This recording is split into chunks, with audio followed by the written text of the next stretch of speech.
Ladies and gentlemen, I am the one and only DJ Storms, and I would like to welcome each and every single one of you back here to the channel, right here on YouTube.com. As of course, you already know who I am, Mr. Controversy, and the operator of the best damn Twitter handle known to mankind. And more importantly, I would like to welcome each and every single one of you back here to the Lightning Flash update for the first time in 3 months. Like I said, it's been 3 months, but it felt like 3 decades. It felt like a lifetime. But now the Lightning Flash update is back and better than ever. A few things that you may have noticed. I am not in my normal location. I am in the Stormstream lair. I got TLC playing in the background with the New Day and the Revival in their excellent ladder match that they had just about a month ago.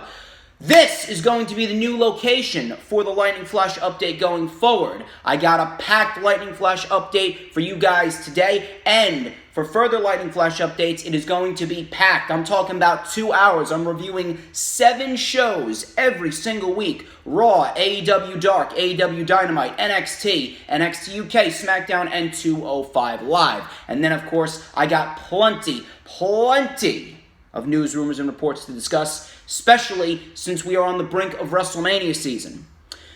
Couple of things. Follow me on Twitter at PatroniserDJS. Follow me on Instagram at TheDJStorms.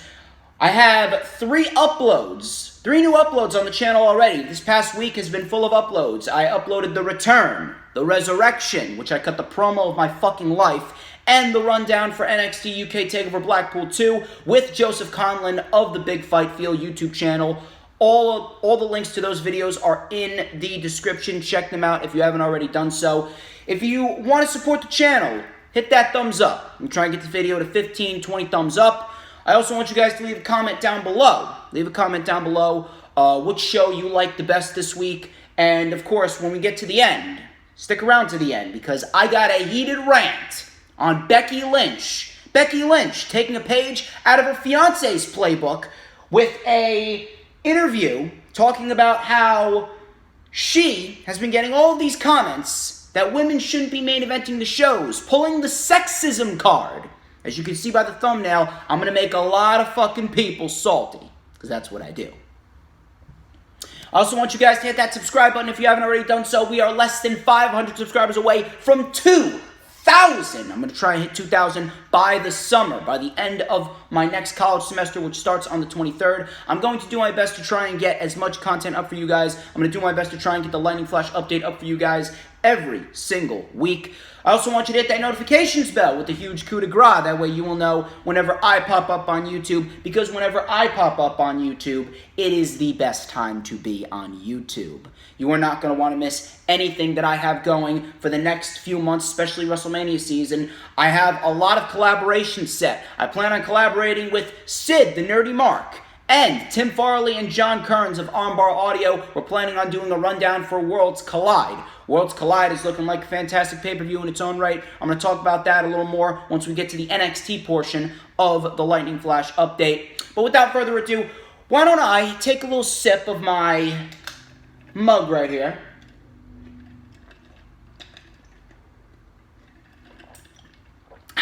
It's ice water. It's ice water. Just so you know. And why don't we get into the weekly show reviews? We are going to start off with Monday Night Raw. I was watching Monday Night Raw, and the first hour and 20 minutes of the show, let me tell you something. The first hour and 20 minutes was excellent.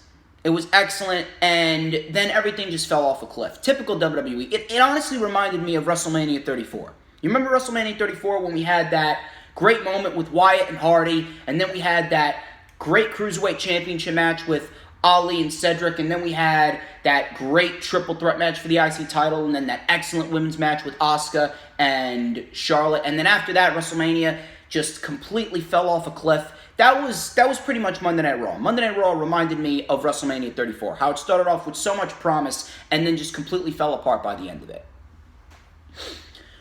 Raw started off with a video package revisiting the Lana Lashley wedding. So if you wanted to turn off the show right there, I don't even blame you. Lesnar and Heyman kicked off the show. Heyman says Brock Lesnar is wondering who is going to challenge him for the WWE title at the Rumble. He's wondering who is worthy of challenging Brock Lesnar at the Royal Rumble. And Brock, of course, says no one is worthy, which I actually agree with. Well, except one person, which I will talk about later on. Heyman then announced that Brock Lesnar is entering the Royal Rumble match, but not only that, he is entering the Rumble at number 1, and says that Lesnar will win the Royal Rumble. That is not a prediction, that is a spoiler. It is always great to hear Heyman on the microphone. I know how great Heyman is. Heyman is one of, if not the best promo of all time. Heyman makes everything feel important, and I am not going to completely shit on this, even though there are plenty of negatives to this. I am not going to shit on this right out of the gate. I'm going to wait. I'm going to see how this plays out, and I'm going to see what they have in store. I actually also have some news on where this angle is going, and everyone who basically assumed where this angle is going is correct. I will talk about that when we get to the news, rumors, and reports section, and what I think WWE should do as far as Brock Lesnar and his Royal Rumble entry. So this wasn't a bad way to kick off Monday Night Raw. I've honestly seen plenty worse. Heyman is always great. Heyman is best promo, without a shadow of a doubt, that they have on the roster right now. From there, we went into a U.S. title match between Rey Mysterio and Andrade. This is actually a very good United States Championship match. But the ending confused me. Now, Rey Mysterio and Andrade, they traded reversals back and forth. It started out hot right out of the gate. We had Rey Mysterio making a comeback with the seated senton. We had Rey Mysterio with a roll-through kick on Andrade. We had Andrade and Rey in a double Greco-Roman wrist lock.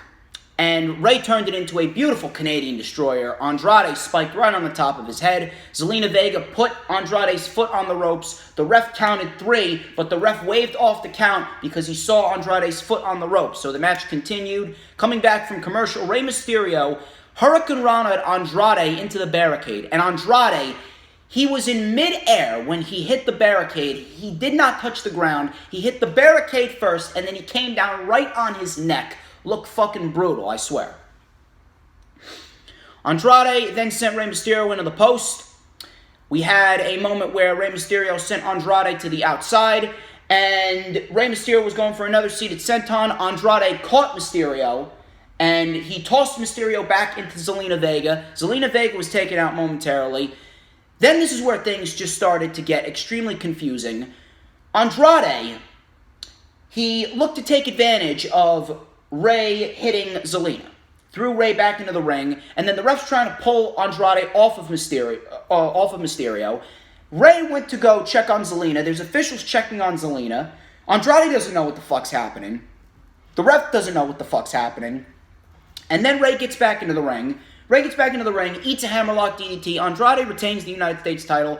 A very good match. It honestly seemed like this ending was botched. It didn't seem like they didn't know what the fuck they were doing. It was a very good match, don't get me wrong. I could watch these two fight all night long. But at the end of the day, you know, the ending just confused the shit out of everyone, not just me. And then afterwards, Andrade ripped the mask off of Rey Mysterio, and Andrade took the mask as a consolation prize along with the U.S. title. Samoa Joe and Kevin Owens were shown backstage in an interview, and they challenged Rollins and AOP. Joe said, the 3 of you versus the 3 of us. And Joe said to Kevin Owens, don't worry, I got a guy. So I'm thinking to myself, okay, they actually developed a sense of intrigue. They developed a cliffhanger. Who is the third man? Then from there, we went into a Raw Tag Team title match after we had Seth Rollins in an interview with the AOP and said that him and the AOP will take care of Joe, Owens, and whoever this third guy is. So we went into a Raw Tag Team title match. The Street Profits cut a promo, hyping themselves up, claiming that they want the smoke. Out came the OC and the Viking Raiders, and this match was great. This match was great. I can't praise this match enough. These two teams absolutely brought it. We had Eric getting the hot tag before the first commercial break. He was taking out everyone. Exploder suplex to Carl Anderson. Exploder suplex to Luke Gallows. We had a shotgun knee, sending Gallows into the corner. Montez Ford made the tag. He was on the receiving end of a Viking experience. It was broken up by the OC. We had Ivar doing a suicide dive, taking out Carl Anderson and Angelo Dawkins out on the rampway area. Eric did a suicide dive. He was caught in a double chokehold by Luke Gallows and sent over the barricade before the first commercial break took place. Coming back from commercial, Ivar got the hot tag. He was taking out everyone. Angelo Dawkins got the hot tag, hit a bulldog to Eric. And then we had a tag to Montez Ford. Pop-up spinebuster by Angelo Dawkins. Beautiful frog splash by Montez Ford, but Carl Anderson got the tag. Carl Anderson attempted to take out the Street Profits. He went into the cover on Eric, but Ivar broke it up. Montez Ford ducked a clothesline from Carl Anderson, did a beautiful tope con hero, taking out Angelo Dawkins and Luke Gallows on the outside. Back in the ring, the Viking Raiders make a tag. Eric made the tag to Ivar. Eric hit a powerbomb to Carl Anderson. Ivar from the top with a huge splash, and the Viking Raiders retain the tag team titles. This was a great triple threat tag team match. This is what we need to see more of on Monday Night Raw. I'm telling you, if they really want to, you got these three teams. Then you got Hawkins and Ryder. You got the ALP. If you want to, you could put Cedric Alexander and Akira Tozawa in a tag team. I think they would be excellent as a unit. And if you really want to, you could really make a solid tag team division on Monday Night Raw. I really hope we see more of this. We really need to see more of this. Shit like this is going to make the show better at the end of the day. Now, what I think is going to happen is I believe the Street Profits are going to come out on Monday Night Raw next week and say, hey, we were never pinned. We were never pinned, and we could very well get a rematch between the Street Profits and the Viking Raiders at the Royal Rumble. And then I think the Viking Raiders are going to be saved for the AOP at WrestleMania.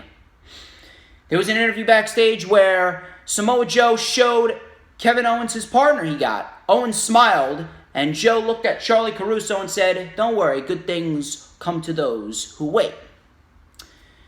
Then we had Becky Lynch coming out, cutting a promo, asking herself if she should really accept the match with Asuka. Should she really listen to the higher powers that be? They played a beautiful video package, and I just dropped the cap to my pen. I'm not even picking that up. I'm not even editing that out. I don't really care. We had a beautiful video package of Asuka beating Becky multiple times. Asuka came out, and she was just acting like a cocky bitch, very flamboyant, laughing, rambling in Japanese, which I found hilarious, actually. I found this cocky bitch side of Asuka to be absolutely hilarious. And she got in the ring, and Becky just jabs her in the throat and walks away.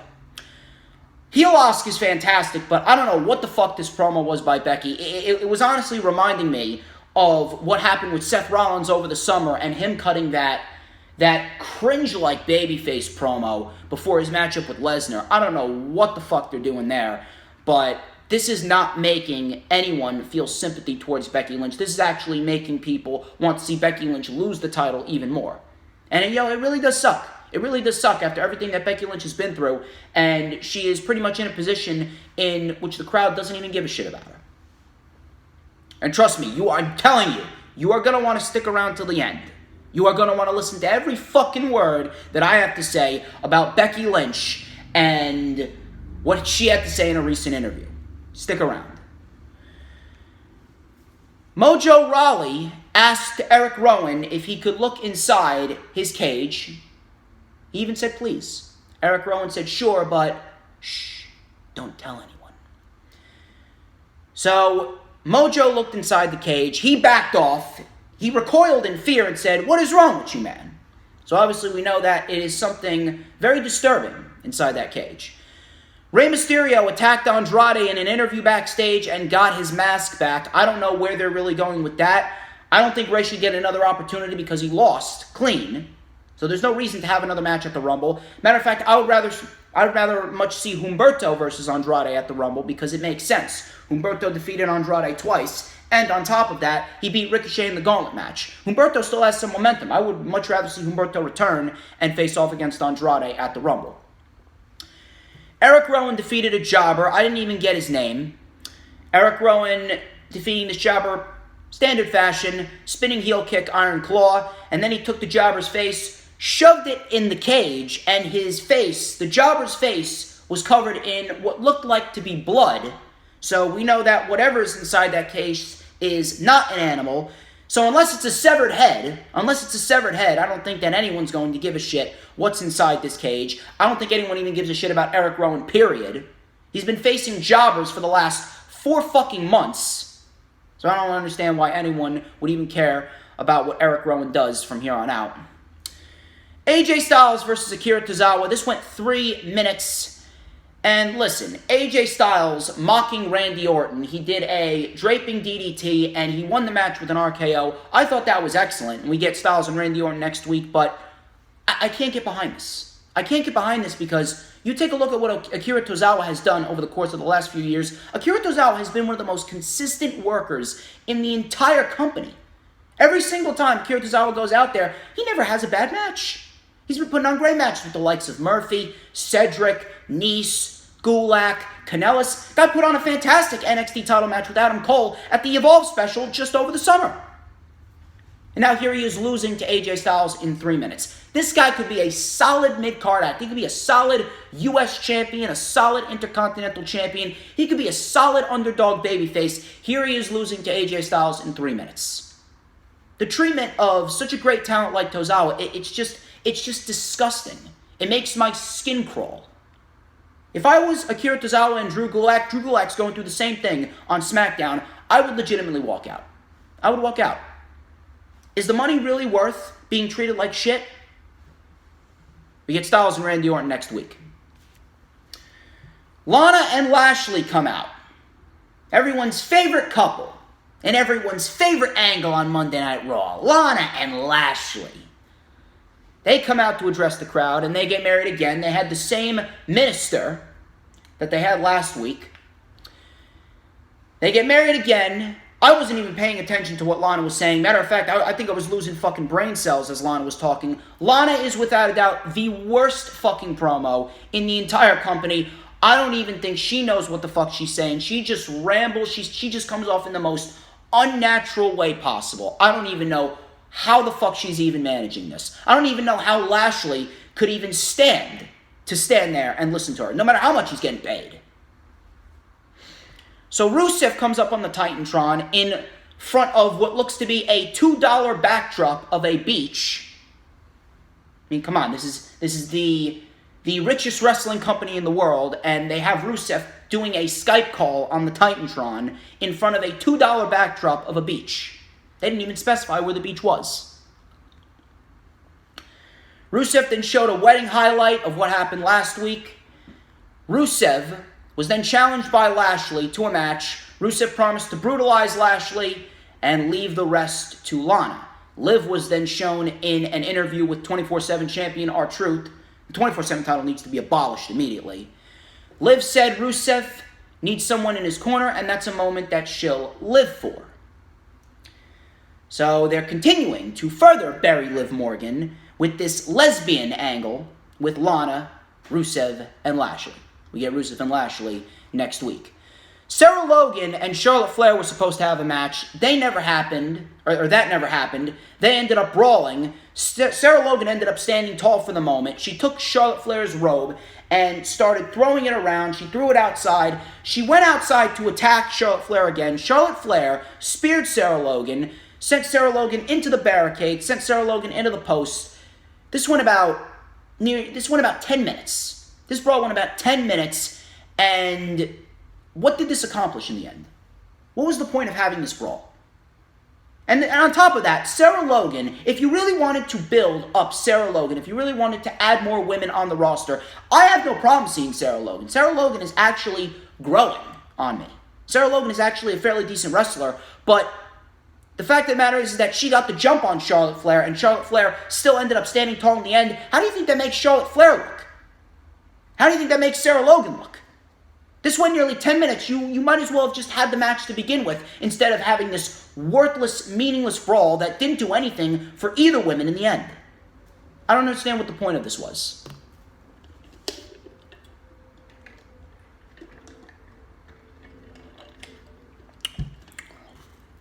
Drew McIntyre defeated No Way Jose. Standard match here for Drew McIntyre. He was beating up the conga line as well. Drew McIntyre defeated No Way Jose with the Claymore. Drew McIntyre claymored No Way Jose again, and he didn't even drop the microphone, so that was impressive by Drew McIntyre. And then he enters himself into the Royal Rumble, and that was pretty much that. Look, I am going to let this Lesnar angle, with Lesnar being in the Rumble, play out.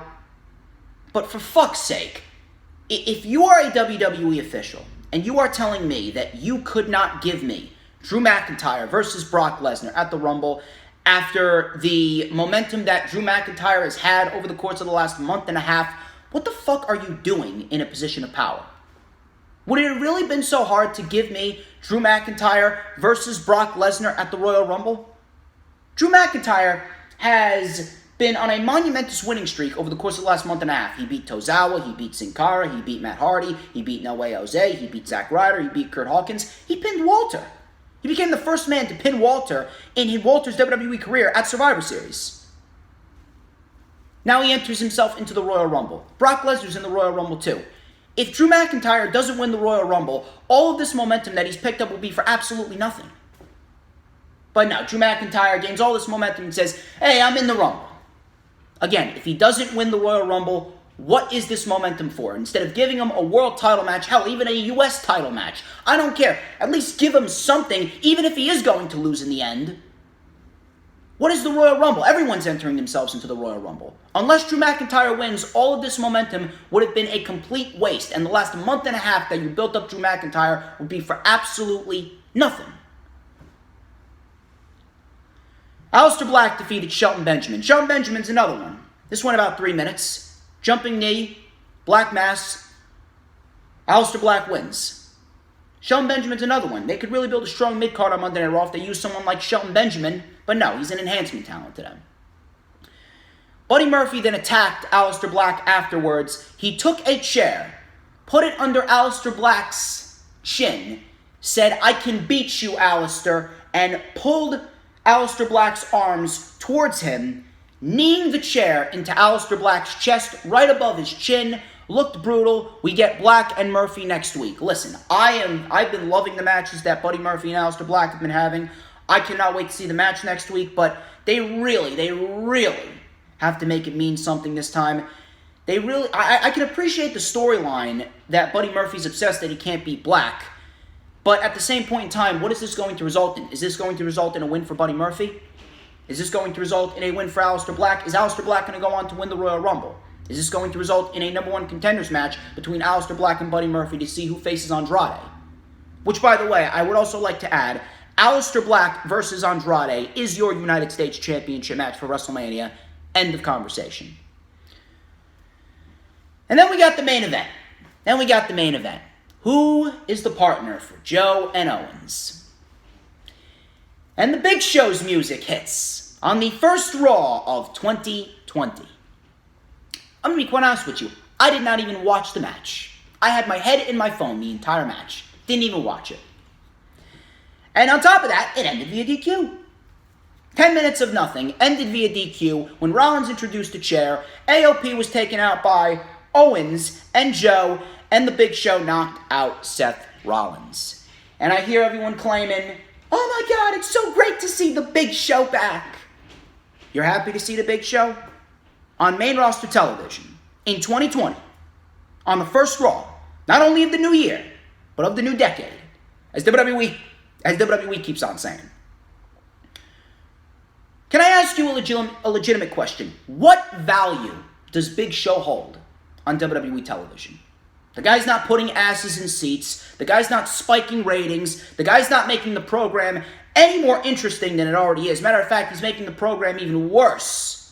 And on top of that, what is this really going to result in? What is the end game here? Next week, we got Big Show, Rollins, AOP, Kevin Owens, and Samoa Joe in a fucking fist fight. I don't even know what the fuck a fist fight even is. They're giving us the same match next week as they got this week. And on top of that, how long is this going to last? You have the Big Show in the main event of Monday Night Raw in 2020 taking away a spot from people who actually fucking deserve to be in that spot. People that have been fucking disrespected, undervalued, mistreated, and overlooked. And yet you have the Big Show in here as a fucking walking nostalgia act. Listen, I respect what the Big Show's done. The guy's a bona fide Hall of Famer. The guy could be one of the nicest guys on the face of the earth. But if you're really happy to see the Big Show on Monday Night Raw in 2020, you need to fucking reevaluate yourself. You really need to fucking check yourself because you've already wrecked yourself. He holds no value. If you want to make him a backstage producer, fine. Hell, if you even want to make him a commentator, I wouldn't mind Big Show on commentary. But in a wrestling role, inside of a ring, the Big Show holds no value. That's just straight facts. Shout out to Chris, your boy Chris on YouTube. I know he says that. I think I'm going to have to start using that. Shout out to you, man. Go subscribe to him. He's on the road to 300 subscribers. The guy's been busting his ass. He definitely deserves it. I'm gonna start using that. I'm just anytime I have a situation like that, I'm gonna use what you use, Chris. I'm just gonna say that's just straight facts. I love that line. It wasn't necessarily a bad show. The first hour and 20 minutes was great, but after that, there was literally nothing on the show that was worth investing your time in. And if you actually think there was, then you are just reaching to be positive. You are just reaching to be positive when the company doesn't deserve it at all. I'm a very positive guy outside of this channel, but if there's nothing to be positive about, please stop being positive. It makes you look stupid. It makes you look like a dumb fuck. I'm sorry. Wasn't a bad show. First hour and 20 minutes was great, but after that, if they wanted to end the show at 9:20, they could have easily ended the show at 9:20, and it would have been the best Monday Night Raw in the last 5 years. Moving on, AEW Dark. This was only 32 minutes this week. We were supposed to get Austin and Billy Gunn versus Preston Vance and Shawn Spears, but that did not air. And I do have news as to why it did not air, so stick around till the end. This was really a one-match show. There was only 2 matches on the show. We had SCU and the Hybrid 2 versus, SCU versus the Hybrid 2 and Kip Sabian. And then Awesome Kong of the Nightmare Collective took on Skylar Moore. So Awesome Kong defeated Skylar Moore. This was pretty much an academic match. I don't really mind Awesome Kong. We had Skylar Moore trying to roll up Awesome Kong, and my favorite part of the match was actually when Skylar Moore tried to roll up Awesome Kong. Awesome Kong looked down at her like, fucking sick, you trying to roll me up, bitch? She sits down on Skylar Moore. She gets off because Brandy told her to finish her. She hits the modified sit-down Angel's Wings and wins the match, and then Melanie Cruz, or Mel as they're calling her, does a leg drop to the back of Skylar Moore's neck. And that was pretty much that. If you wanted to skip that, I wouldn't blame you. It wasn't really anything special. But the 6-man tag match, this was actually very good. Christopher Daniels is actually playing up to the fact that he did botch, and they're actually turning that into a storyline, seeing if Christopher Daniels still has it. That I can appreciate. This was a very good 6-man tag team match. SCU is great at what they do. The Hybrid 2 and Kip Sabian, 3 very underrated competitors. We had the Hybrid 2 gain control midway through this match. Nice double team action. We had a double stomp back suplex combination by Angelico and Jack Evans. Kip Sabian ended up taking over control. Penelope Ford actually got involved. We got a feud between Penelope Ford, Kip Sabian, and Joey Janela. We're going to see how that plays out on television over the course of the next few weeks. Penelope Ford did a tornado DDT to Christopher Daniels on the floor. Christopher Daniels countered with a tilt-a-whirl backbreaker on Jack Evans. He made the hot tag. In came Frankie Kazarian. Frankie Kazarian lit up like a house of fire. Exploder suplexes, half and half suplexes. We had a slingshot cutter to Kip Sabian. Now, towards the end of this match, everyone started getting their big moves in. We had Christopher Daniels hit the Angel's Wings on Angelico. We had Kip Sabian come in, hit a springboard tornado DDT. Scorpio Sky came in, hit a jumping TKO. Jack Evans hit a spinning tornado kick. And then we had Scorpio Sky and Frankie Kazarian counter Jack Evans' move. They hit SCU later, and SCU wins a very good 6-man tag. If you want to go back and watch it, you definitely can. SCU, right now, SCU is the perfect stable, in my opinion, right now. They have everything that you need Christopher Daniels is the experience. Frankie Kazarian brings the intensity. I love the intensity in Frankie Kazarian's strikes and moves. Scorpio Sky brings the charisma, and he brings that hungry young aspect of the group. And at the end of the day, SoCal Uncensored, they're doing great shit. They're doing great shit on AEW. Moving on to AEW Dynamite. And I know that AEW Dynamite's been getting a lot of hate this week, rightfully so, with the Nightmare Collective bullshit, which I understand. However, was this a terrible show? No. This was not a terrible show. Was this a good show? Was this a great show? Was this an amazing show? No. A lot of people are taking one side or the other. A lot of people are saying, oh, this show sucked. Some people are saying, oh, the show was great. It was not great. It was not horrible. It was a 5 out of 10 show at best. It was decent. Now, the people that are saying it was terrible, oh my God, AEW is not going to last long term. I don't know where the fuck you're getting that from, but AEW beat NXT in the ratings, even though NXT was the better show this week. And on top of that, they almost peaked 1 million viewers. So please, don't come at me with this stupid shit saying that AEW is not going to last long term. And if you're one of these AEW shills, please, you really need to stop. You really need to stop. AEW is not a perfect company. And I don't know what is driving you to watch through kayfabe eyes. These fucking dorks on social media that watch through the eyes of kayfabe and think everything is real. Like, this is good! I liked it! I can't do that shit. I can't do that shit. I can't lower my expectations, I can't lower my standards, and I can't lower my intelligence for the sake of pro wrestling. I can't lower myself to the status of a dumb fuck just because I want to enjoy pro wrestling. And people are saying, oh my God, it's so fun! It's not fun. What is your idea of fun is making yourself look like a moron. That's your idea of fun? I watch through the eyes of a realistic wrestling fan. I give you nothing but straight facts. Truthfully speaking, everyone should be watching wrestling like I watch wrestling. You can take that as you will. I don't even give a fuck what you think of me at the end of the day. Was this a great show? No. Was this a horrendous show? No. Obviously, AEW is not a perfect company. We already know this. Some weeks are not going to be up to par as other weeks are. Does that mean that the show is automatically horrible? No. This was a decent episode of Dynamite. Decent for what it was. They actually got a very good lineup for next week. More likely than not, they'll rebound from this week and they'll put on a show. More likely than not, that was on par with the first show of 2020. All right? So, cut the bullshit. Cut the bullshit. It was not a great show. It's not a terrible show. Decent show at best. The 8:25 period to 8:50 was horrendous. It was atrocious, which I will talk about. But the show actually started off with a great tag team match, a great 14-minute tag team match between Adam Hangman Page and Kenny Omega versus Private Party.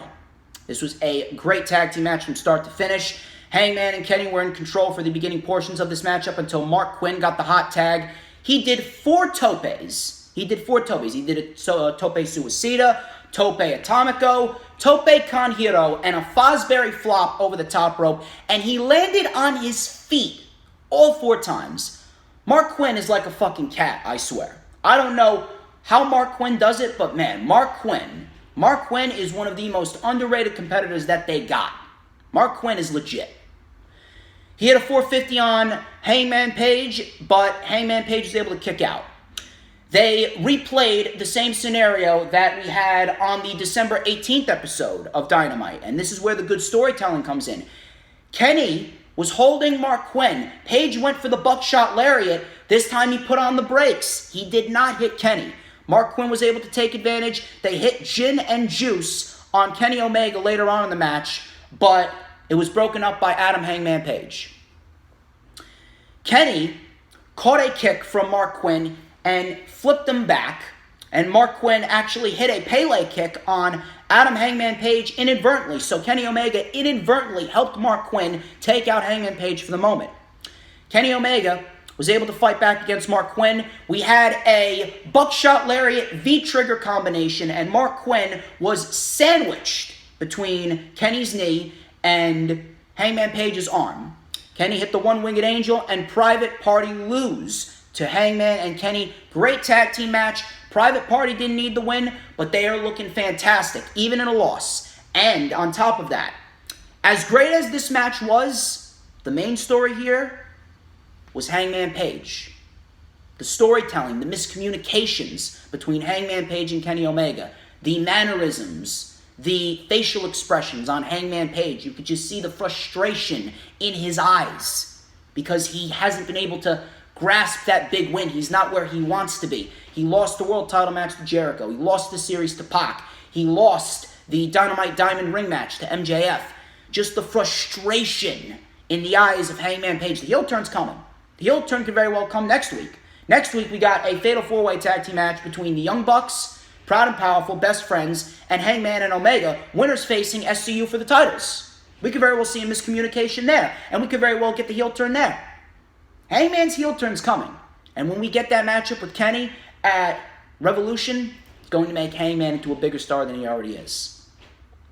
Pac was then shown attacking Michael Nakazawa in the backstage area, and he put him in the brutalizer. He told Kenny to give him his rubber match or this will continue to happen. I can't wait for the rubber match between Pac and Omega. Pac's fantastic in his own right. Pac is absolutely fantastic. They have been portraying Pac brilliantly. Next week we got Pac and Darby Allin. Pac and Darby Allin next week. Now that's going to be a banger in its own right. This is where shit started to go downhill. We had the AEW Women's World Championship match between Chris Statlander and Riho. And it sucked. This sucked because it started off so well. The chemistry between Riho and Chris Statlander was great. We had nice back and forth action. We had Hurricane Rana takedown by Riho. We had Chris Statlander hitting the axe kick. We had a beautiful superplex by Chris Statlander on Riho. And the crowd was into it. The crowd was into both women. The crowd was legitimately into this match. And I'm thinking to myself, wow, this women's championship match is actually starting out pretty good. Brandy Rhodes was on commentary. The Nightmare Collective came out, and this is where shit just started to get absolutely ridiculous. So Mel takes out Riho. Chris Statlander does a suicide dive through the ropes, taking out Mel. The referee then goes to check on Riho. The referee didn't see anything that was going on because he was caught up with Awesome Kong. The ref goes to check on Riho. Chris Statlander takes out Awesome Kong. Brandy Rhodes comes down the ramp. She gets into an argument with Chris Statlander. And then Chris Statlander doesn't even see what's going on behind her. And Luther, I don't know who the fuck Luther is, but apparently he was a big deathmatch wrestler in Japan. But at the end of the day, who the fuck is Luther and what's he going to do for AEW? He's the fourth member of the Nightmare Collective. And then we had Awesome Kong taking out Chris Statlander. She threw Chris Statlander back into the ring. Then the ref miraculously comes back after all of this shit. He was gone for all about 5 minutes checking on Riho. Does it really take that long to check on Riho when we got 4 other individuals outside in an argument trying to interfere in this match? Then we had Riho taking out the Nightmare Collective. Riho and Chris Statlander traded pinfalls back and forth. Chris Statlander was going for the Cradle Tombstone Pile Driver. Mel distracted the ref. Awesome Kong tripped up Chris Statlander. Riho got the leverage pin, retained the women's championship. The Nightmare Collective swarmed the ring, and then the rest of the women's division, like Sheeta and Big Swole, came out to help. This was fucking terrible. This was absolutely horrendous. A women's championship match that started off very good, ruined by the Nightmare Collective. I am over the Nightmare Collective. I don't mind Awesome Kong, but this stable with Luther and Mel and Brandy, it started off interesting. Now, I don't even give a shit. This is not good at all. I'm sorry. I don't know who is investing their time in the Nightmare Collective, and don't even give me this bullshit that, oh, it's good storytelling. They're giving a good story in the women's division. We got some legit heels in the women's division. No, these aren't legit heels. The crowd wasn't booing, and the people weren't complaining online because Brandy and Mel and Luther and Awesome Kong are good heels. That's not legit heat. This is go-away heat. Legit heat is what MJF got later that night against DDP. That's legit heel heat. Because we still want to see MJF, but we want to see MJF get his ass kicked by DDP. We want to see MJF get his ass kicked by Cody. This is not legit heat. People were booing because they legitimately don't want to see Brandy, Awesome Kong. They don't want to see Mel at all. It's just not good. They're not good in this current role. They are not good at their jobs. They need to end this fucking Nightmare Collective bullshit immediately. This is not good. I don't care what anyone says. This is not good. That's just the truth. You're going to have to get it through your thick fucking skulls.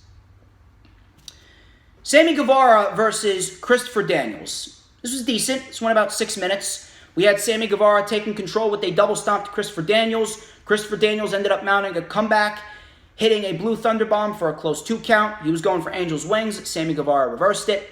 Pentagon Jr. then got involved. He came out and said to Christopher Daniels, "Hey, show me what you got." So apparently they're continuing the feud between Pentagon and Daniels. Sammy Guevara ended up countering with the boot to the face, super kick to the back, and Sammy Guevara wins, as he should, don't get me wrong. Sammy Guevara was the right man to win here, but mid-match distractions and interferences, they need to end. They need to be abolished from wrestling immediately.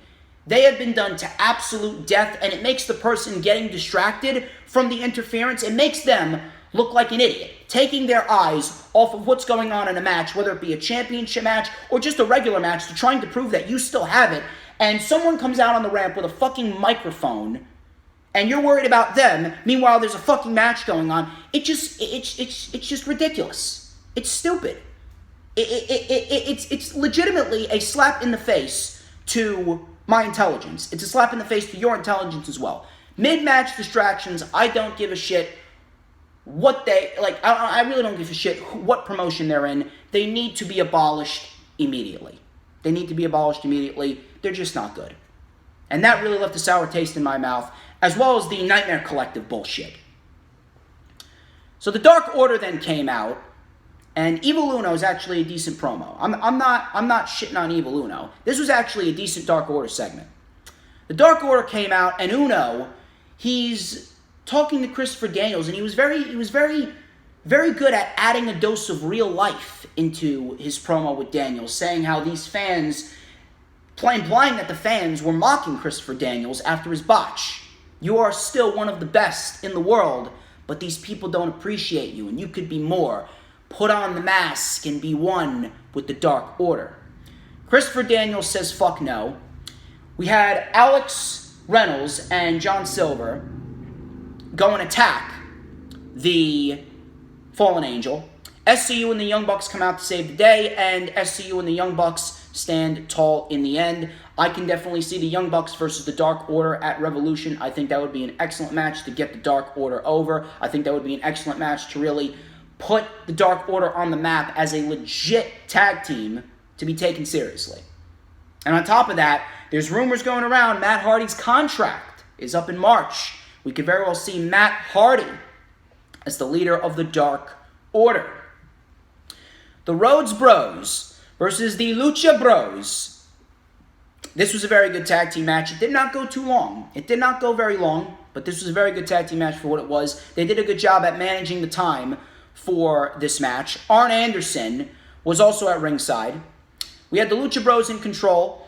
Rey Fenix taking out Dustin Rhodes with a suicide dive. He threw him back into the ring. Pentagon Jr. hit a beautiful double stomp. Dustin Rhodes was able to make the tag to Cody. Cody started lighting up Rey Fenix and Pentagon Jr. Dustin Rhodes made the tag. The classic snap power slam from Dustin Rhodes. I love seeing that snap power slam. It's such a simple move, but man, it's such a great move. It's a very effective move. Very beautiful move to look at. We had Cody coming off the top rope with a beautiful Cody cutter to Pentagon Jr. Rey Fenix was on the receiving end of a Canadian Destroyer by Dustin Rhodes. Yes, Dustin Rhodes at 50 years old, still doing Canadian Destroyers. And then he hit the final cut, and the Rhodes brothers defeat the Lucha Bros in a very good tag team match. Arn Anderson and Cody were then interviewed by Tony Schiavone. Arn Anderson said, whoa. When did someone die and make MJF God? Me and Cody are going to discuss this and we'll get back to you. So Cody's going to give his answers to MJF stipulations next week. MJF ended up coming out after this, and he called out Cody. DDP came out, and he addressed how the people were asking him, when will he be coming back for one more match? And while this was going on, he was talking about for about 2-3 minutes. MJF was in the corner on his phone, and a tweet came up on the timeline from MJF. He literally tweeted, "Will this old fart ever shut up?" Who does that? Who fucking does that? MJF does that. That's who. So MJF got in DDP's face, said, "You couldn't lace my boots, and even with those arthritic fingers, you couldn't hold my jock." So DDP started to get in MJF's face, and MJF goes, "Whoa, dilly-dally, relax. I don't want to fight, but I think these individuals might want to fight." So we called upon the Butcher, the Blade, and the Bunny. MJF, before we got into the mini brawl, said, "Why don't you go and put yourself in a hospice, and I'm going to take one of your daughters, I'm going to lay her down real nicely on my couch, and then we're going to do one thing and one thing only." And he goes to do the bang, and you pretty much know what he meant by that. So MJF was then choked by DDP. DDP hit a diamond cutter to the Butcher, diamond cutter to the Blade.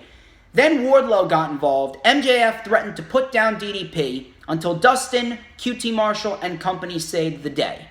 Next week, we got MJF, the Butcher, and the Blade versus QT Marshall, Dustin Rhodes, and DDP.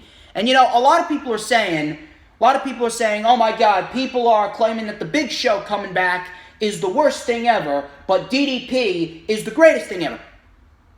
Listen, no one said DDP coming back was the greatest thing ever, but there's a major difference here between DDP coming back and the Big Show coming back, and I am about to shut down you fucking idiots right now. DDP is Cody's mentor. DDP is Cody's mentor. MJF is currently embroiled in a feud with Cody. DDP is there to help MJF get more over as a heel than he already is. And you know what? We got a fantastic segment out of it. MJF is coming off like the biggest fucking prick in AEW. DDP serving a purpose. What purpose does the Big Show serve on Monday Night Raw? He's just there. He's there. What is he going to amount to? He's not going to win any championships. He's not going to further any storylines. He's not generating any interest. DDP is coming back for a one-off match to put over MJF, the Butcher, and the Blade. Now, if he sticks around and he's still wrestling, then I will say something. But DDP is back, for all we know, for a one-off match to get MJF, the Butcher, and the Blade over as heels. Everything that AEW has been doing has been for a reason, especially with the MJF Cody storyline, which is probably the best storyline in AEW right now outside of Jericho and Moxley. WWE is just doing shit for the sake of doing shit. They don't know what the fuck they're doing. So please, do not give me this bullshit that DDP being on AEW was the same thing as the Big Show being on WWE television. Completely different scenarios. DDP is there as Cody's mentor, embroiled in this feud with MJF to get MJF, the Butcher, and the Blade over. DDP is serving a purpose, and it makes sense. What sense does the Big Show being on WWE main roster television in 2020 make? You people really need to start using your fucking heads. Jurassic Express versus Orange Cassidy and the Best Friends. This was fun. This was fun for what it was, and this also served a purpose.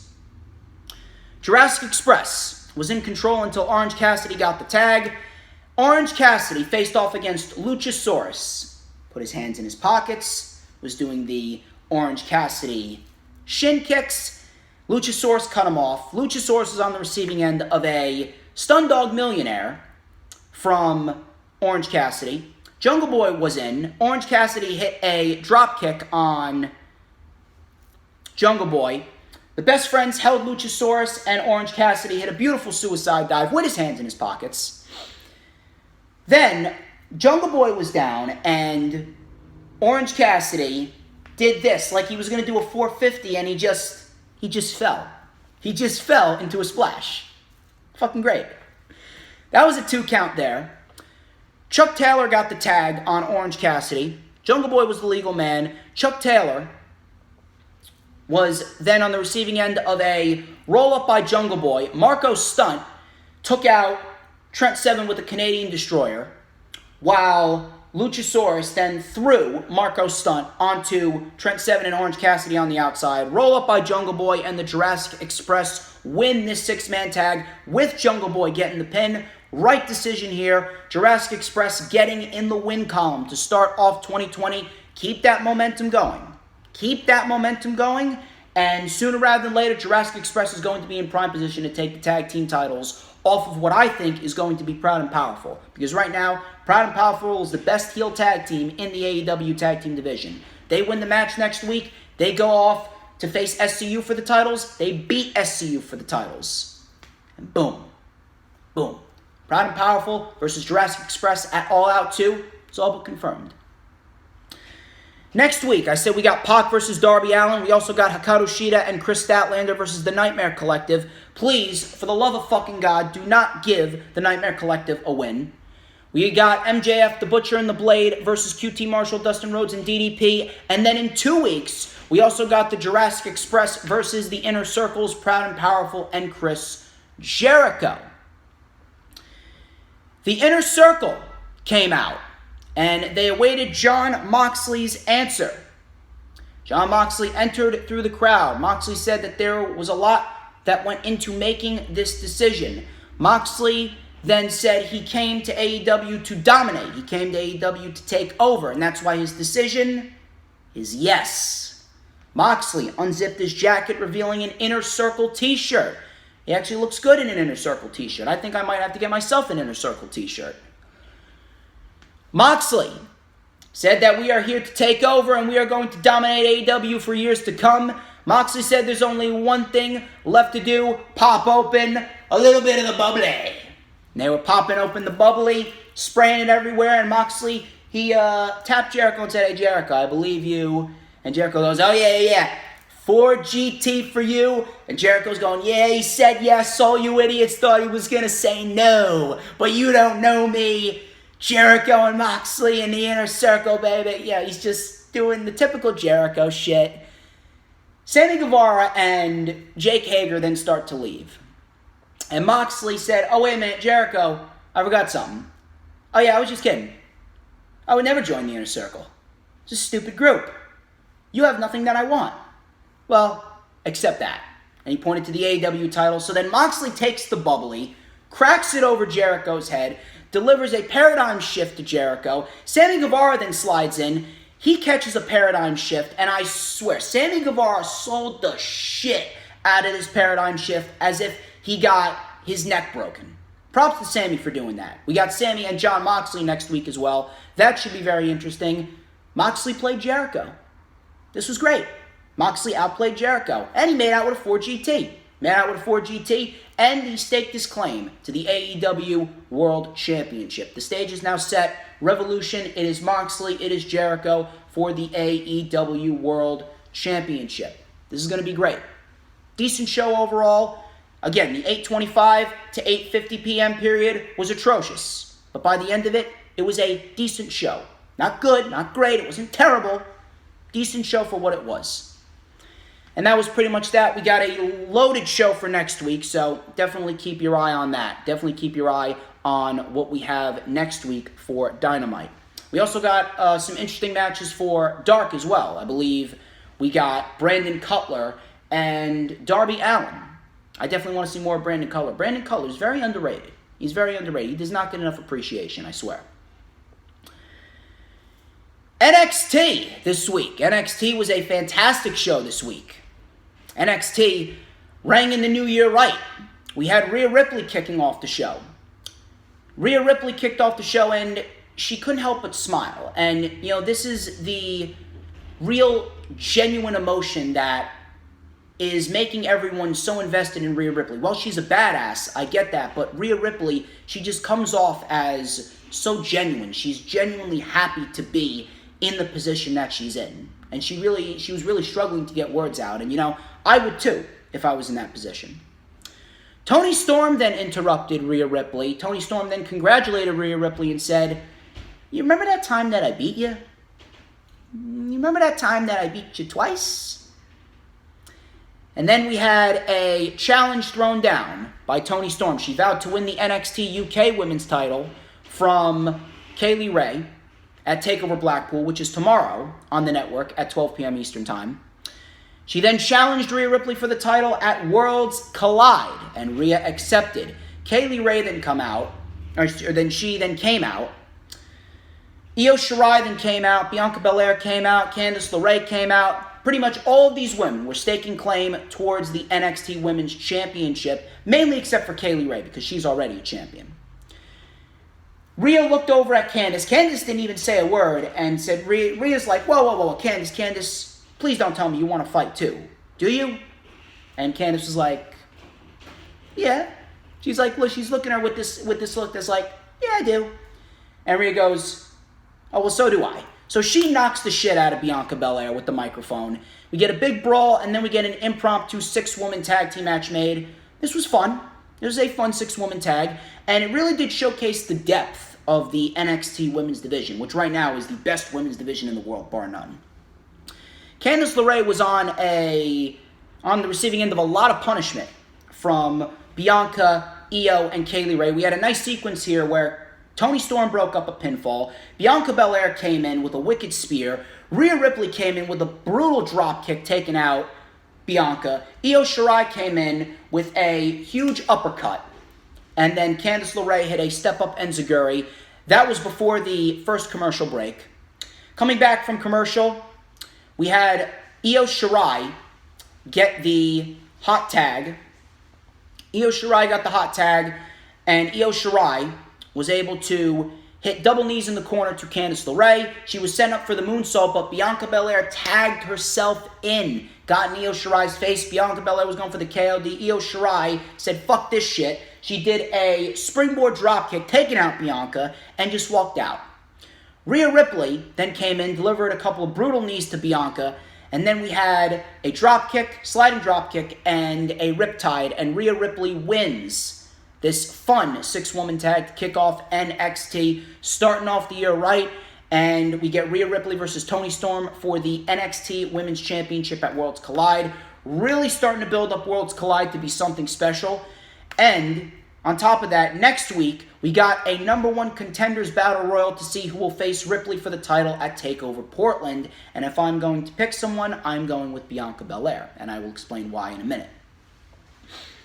Ciampa was shown in the back cutting a promo saying how he wanted his life back. He had to give up what he cherished so greatly because of a neck injury. And we had Adam Cole being showcased as pretty much the man that took everything away from Tommaso Ciampa. And I can definitely see Ciampa and Adam Cole on a collision course for NXT TakeOver Portland. We had Imperium versus the Forgotten Sons in a Dusty Rhodes Tag Team Classic first round. This only went about 7 minutes, but man, this was one of the most effective 7-minute matches that you could possibly ask for. Both teams came out of the gate. This was hard-hitting and physical. For the 7 minutes that it was, this was hard-hitting and extremely physical. Imperium came out of the gate with the sliding corner dropkick. Fabian Eichner did that drive-by to Wesley Blake when he was hanging upside down. We then had a sliding dropkick by Marcel Bartel. Forgotten Sons were able to take over control. We had Steve Cutler holding Marcel Bartel in a cross-legged Falcon Arrow position. Wesley Blake then hit a super kick to the back of the neck, and then Marcel was dropped in the Falcon Arrow. Fabian Eichner sprang off the top rope into action, taking out Blake with the crossbody and breaking up the pin. We had Marcel Bartel delivering a penalty kick to Wesley Blake after Fabian Eichner hit Blake with a beautiful spinebuster. Wesley Blake hit a springboard moonsault out of the corner. Down the home stretch, we had Wesley Blake holding Fabian Eichner in the reverse DDT position, motioning for Steve Cutler to get up so they can hit him with the double stomp, reverse DDT combo. Marcel Bartel with an enziguri taking out Cutler, sending Cutler into Riker. And then we had the European Bomb, and Imperium advances to the next round of the Dusty Rhodes Tag Team Classic. Right winners, and I can't wait to see what Imperium do in the second round. Imperium is also in the ladder match at TakeOver Blackpool 2 tomorrow. Matt Riddle talked about the formation of the Broserweights. Yes, the Broserweights. He goes, well, I approached Pete Dunne, and I said, yeah, I'm a bro. You're a bruiserweight. Dusty Cup. Let's do it. So he gave me the Pete Dunne special. I gave him the Matt Riddle special. And thus the Broserweights were born. Gotta love Matt Riddle. You gotta love Matt Riddle. Austin Theory versus Joaquin Wilde. I definitely want to see more of Joaquin Wilde. This is a pretty standard showcase match for Austin Theory, picking up on his momentum that he gained in that excellent North American title match with Roderick Strong. Joaquin Wilde mounted a comeback, but it was halted when Austin Theory did a slingshot roll-through dropkick and then hit a jumping TKO to win the match. Austin Theory is going to be an absolute star for years to come, not just in NXT, but on the main roster as well. He makes me feel so unaccomplished. He's only 22 years old. I'm going to be 21 in April. He makes me feel so unaccomplished, I swear. Undisputed Era versus Gallus in the first round of the Dusty Rhodes Tag Team Classic.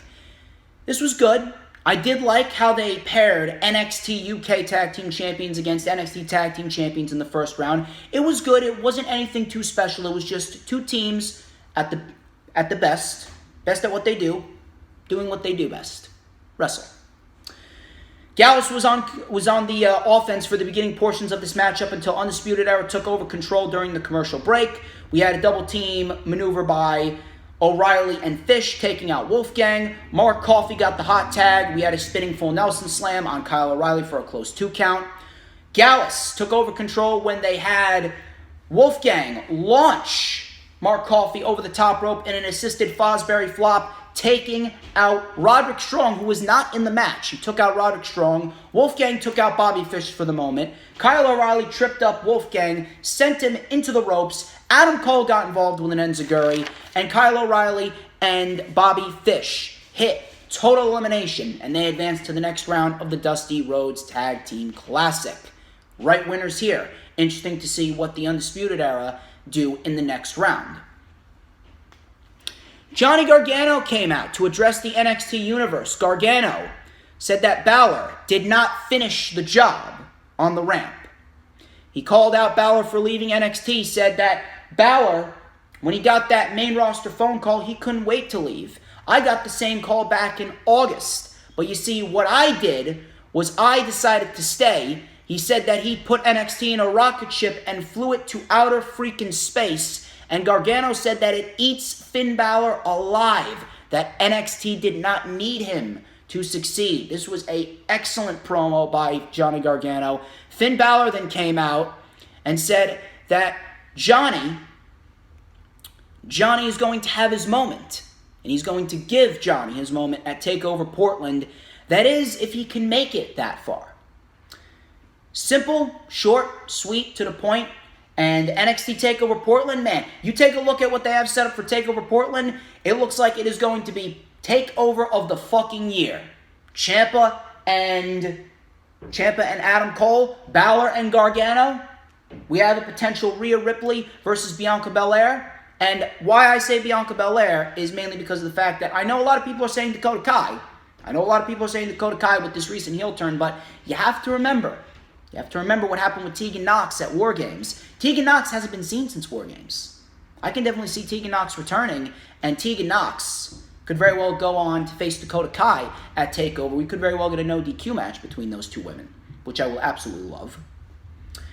Kushida will be reuniting with Alex Shelley, the Time Splitters. I'm not too familiar with the Time Splitters, but I'm actually interested to see what they can do. They will face the Grizzled Young Veterans next week in the Dusty Rhodes Tag Team Classic. The Broserweights will also face Webster and Andrews next week. And if I'm going to go with the finals, I am picking the Broserweights and the Grizzled Young Veterans in the finals. Hell, Grizzled Young Veterans could end up winning the whole damn thing. but I think it's going to be the Broserweights because I think that they're going to do the Broserweights, Pete Dunne and Matt Riddle versus the Undisputed Era at TakeOver Portland for the tag team titles, which I think is going to be a fantastic title match if they actually go forth with it. Mia Yim defeated Kaden Carter. Standard showcase match for Mia Yim. Kaden Carter got her offense in, and she was caught off guard with the Protect Your Neck. Mia Yim gets the win. Afterwards, Mia Yim was picking up Kaden Carter, and Chelsea Green, yes, Chelsea Green came out to attack both women.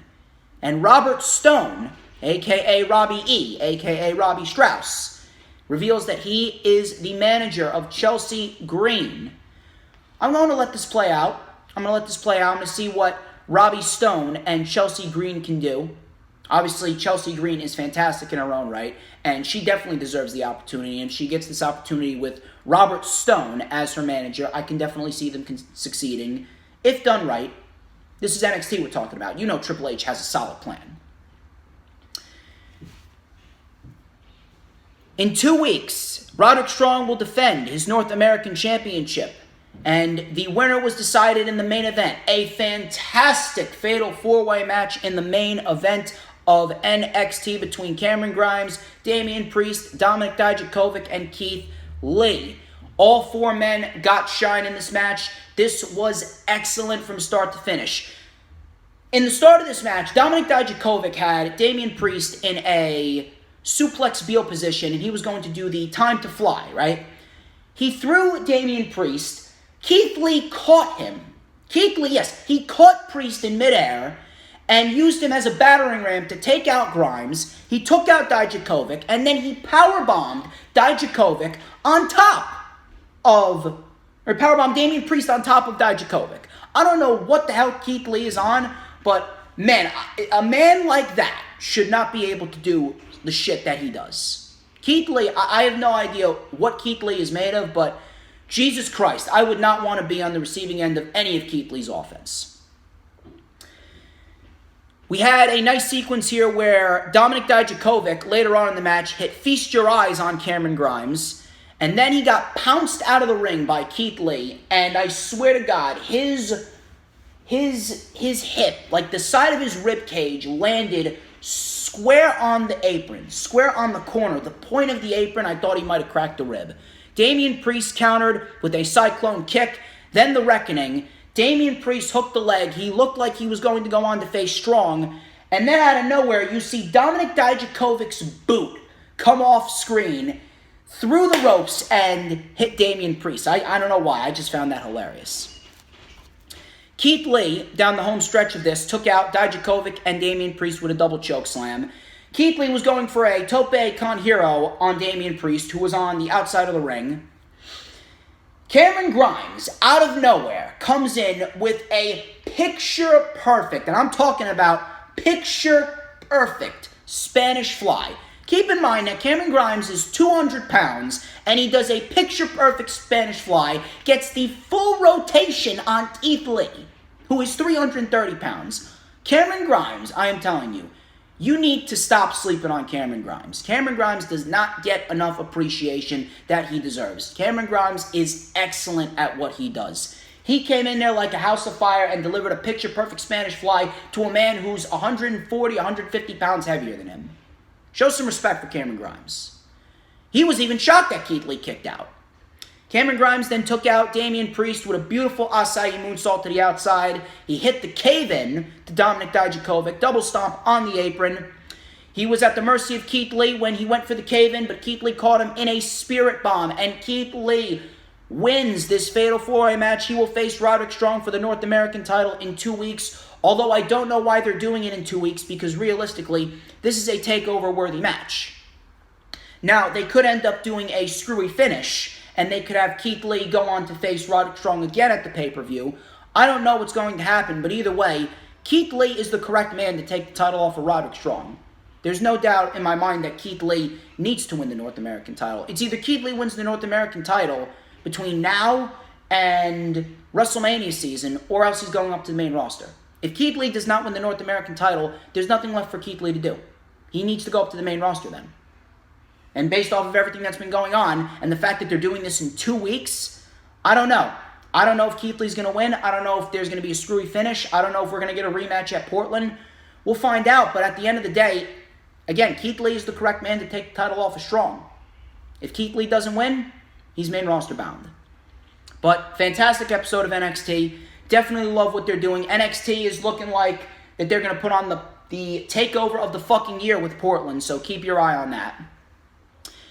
There was no episode of NXT UK this week. Instead, we got Prime Target for NXT UK TakeOver Blackpool 2.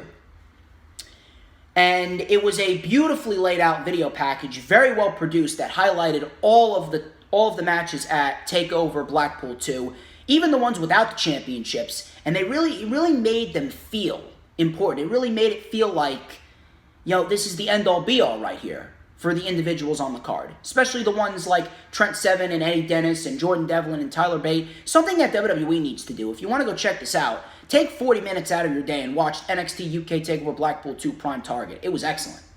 Definitely got me more excited than I am already for the pay-per-view. Again, that is tomorrow night on the WWE Network at 12 p.m. Eastern Time.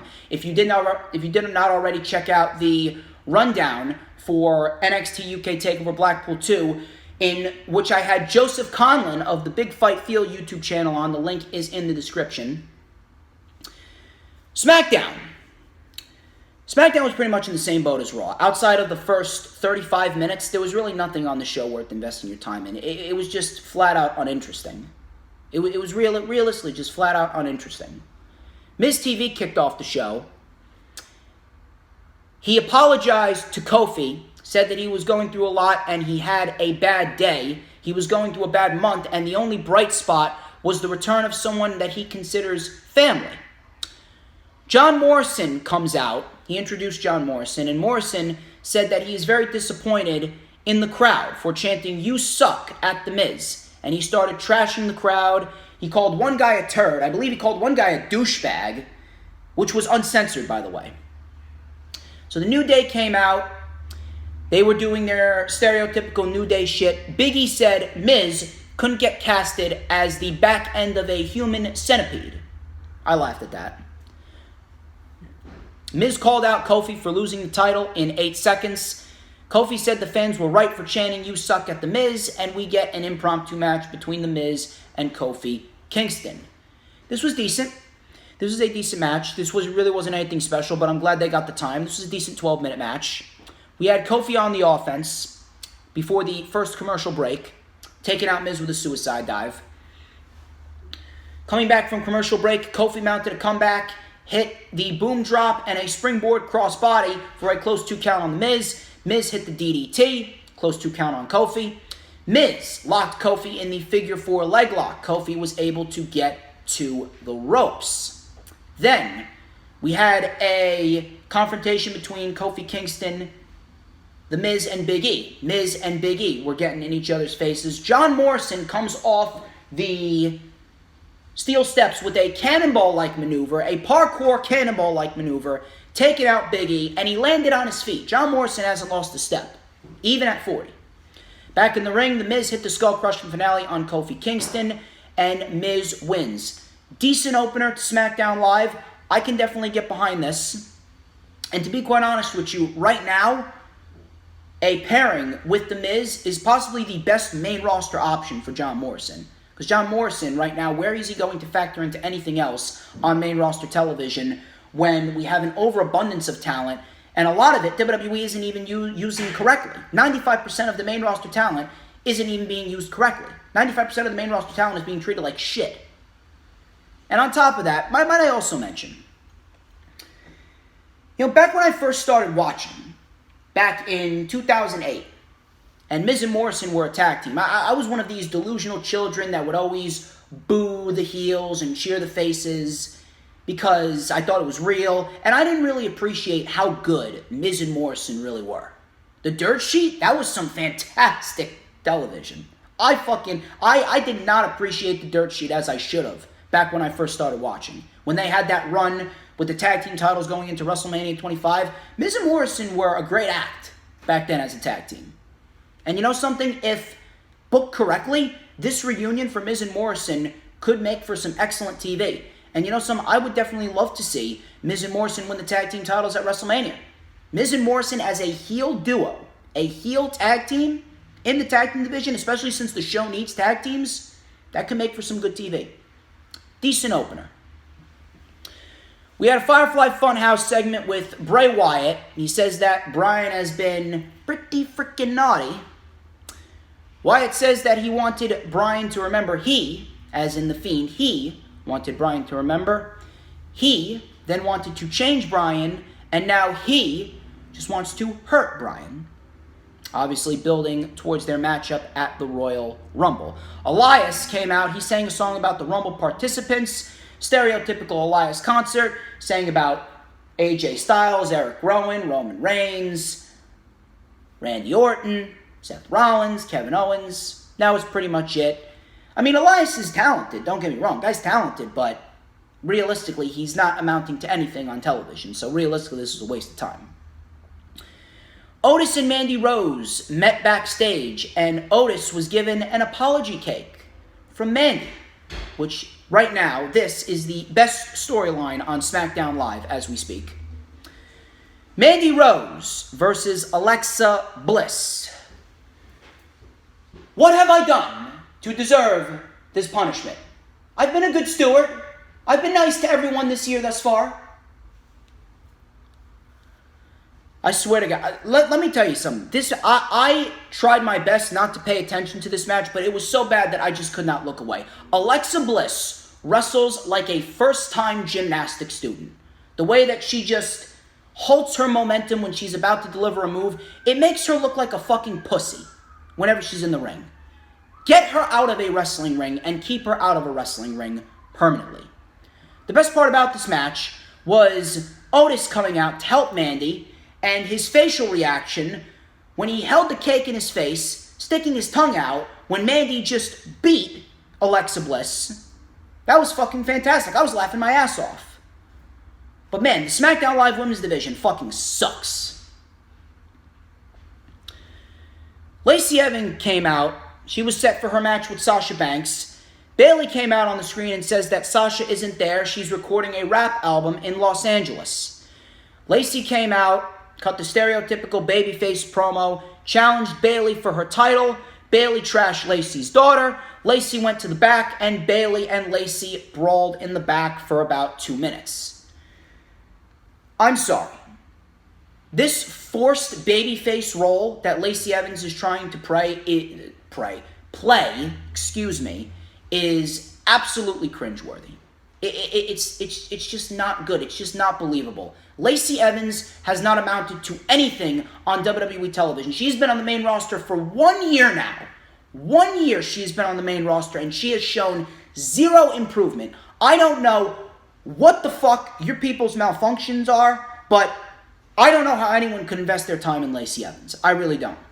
Lacey Evans in this babyface role that she's playing is downright cringeworthy.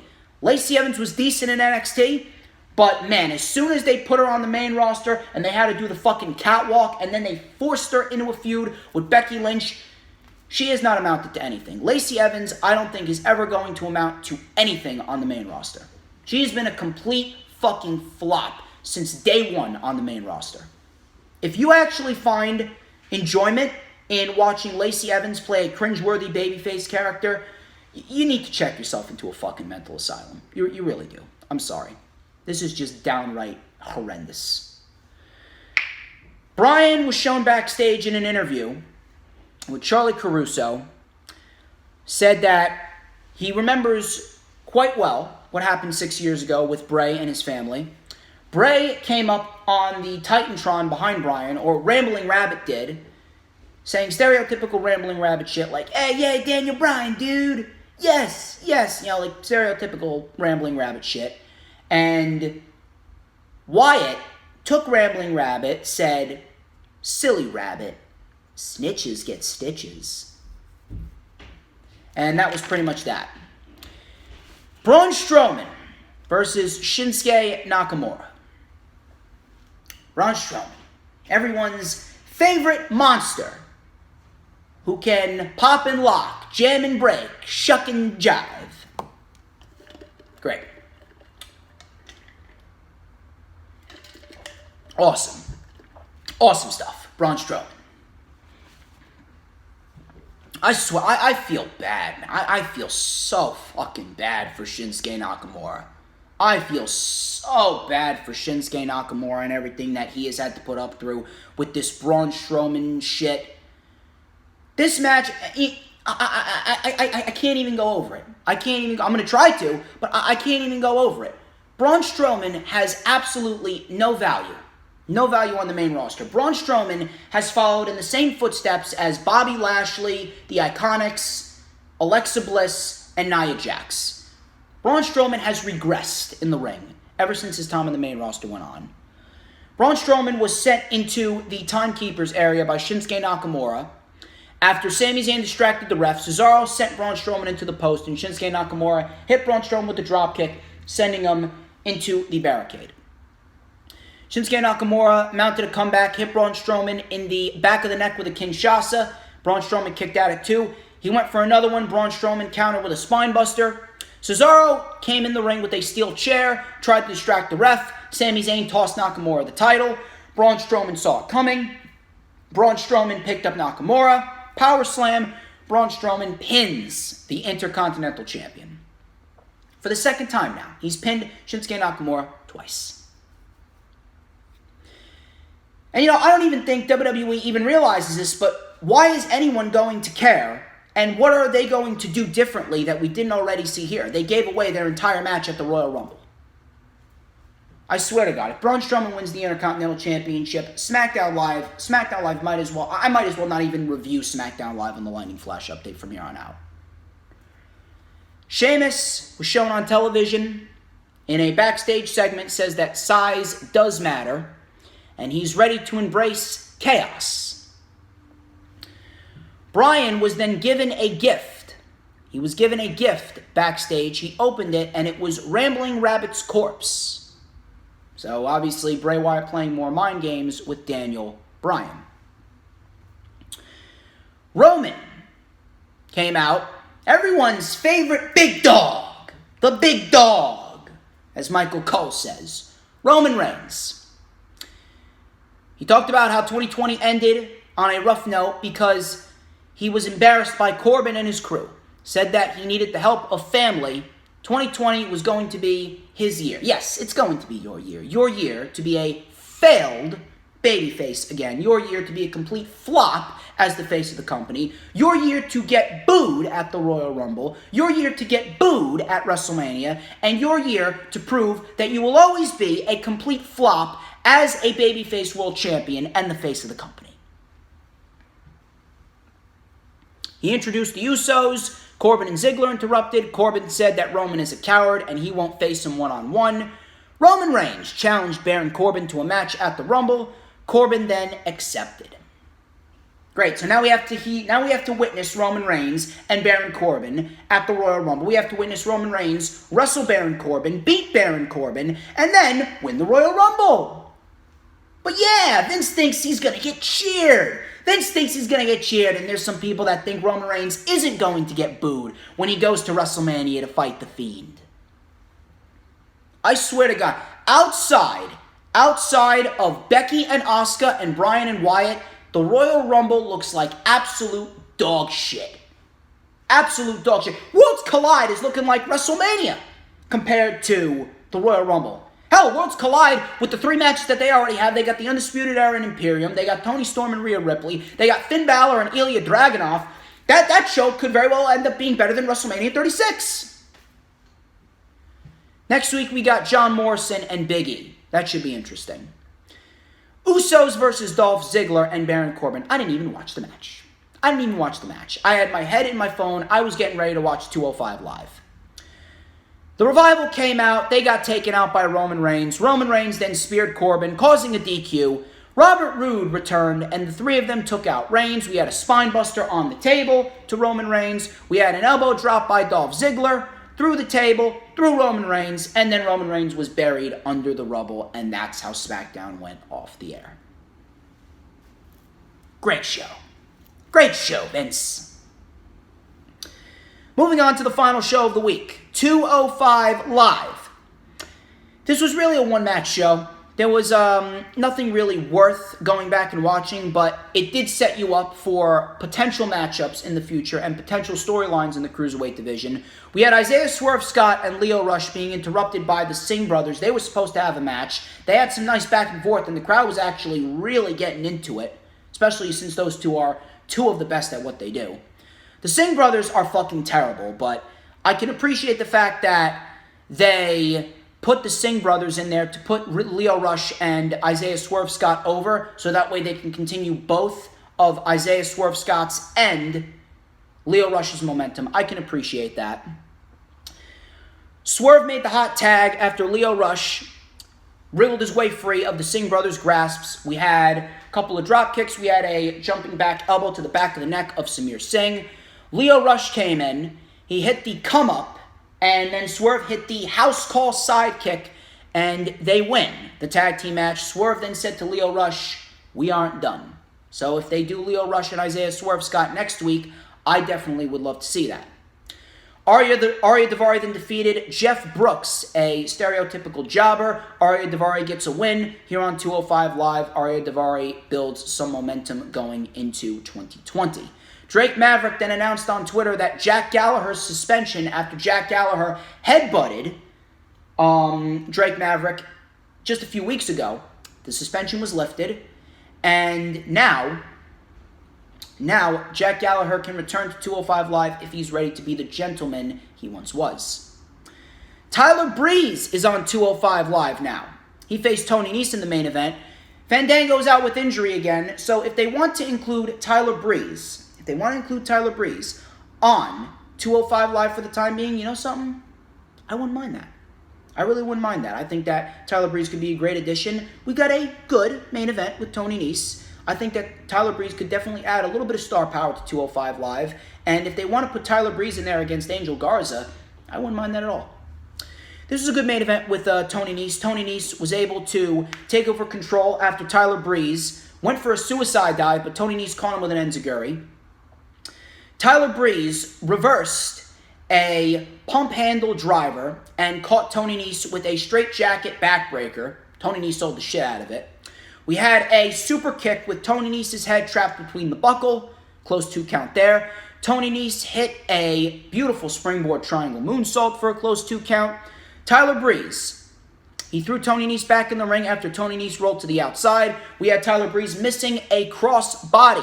Tony Nese went for La Magistral, but Tyler Breeze reversed it, and Breeze got the sneaky win. Tyler Breeze wins the main event of 205 Live here against Tony Nese. Tyler Breeze in the Cruiserweight division could be very interesting, and this could possibly be the best possible outcome for Tyler Breeze while Fandango recovers from injury.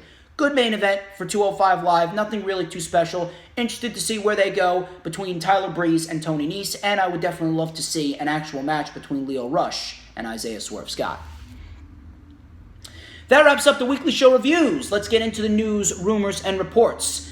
We're here to talk about some New Japan Pro Wrestling to kick off the news, rumors, and reports section of the Lightning Flash update. We have 2 matches set for New Japan Pro Wrestling's new beginning in Osaka on February 9th.